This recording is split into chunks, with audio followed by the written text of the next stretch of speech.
All right, Amos again. We are now moving on to Field Progress Input Sheet, and this is exactly what that title means. It's information comes from the field that we require regularly from your supervisor on site. All right, let's go back. Let's go in.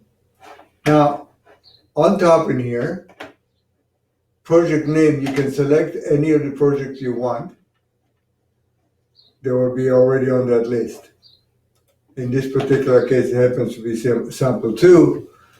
The date, it's whatever the project date starts. You want to make sure that you've got the start date of the project in here. And the pay period ending for that particular pay period. But let's not worry about it for now.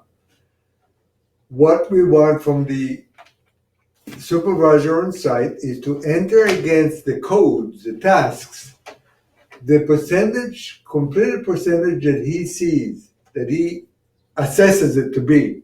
Okay, so here's the process. First of all, this is not something you can enter information on. This is just a printable sheet. Your bookkeeper or whoever is in charge of your payroll needs to print this sheet, this particular sheet. Then goes to your supervisor. Now, that sheet has to be printed and provided to your supervisors just ahead of every pay period, the day before pay period. That information is required for the pay period.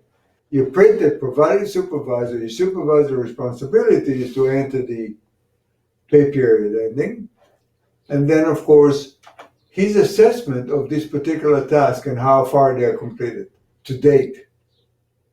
Now, one of the reasons that we don't provide the information or previous percentages or previous hours to the supervisors, we don't want him to sit there with a calculator and come up with his own evaluation based on actual numbers that they've already got in. We want him to assess on site and come up with his own supervision, with his own assessment of percentage complete.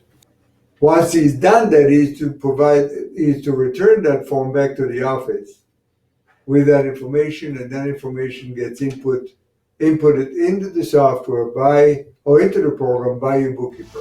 Down here, let's go back to the home page.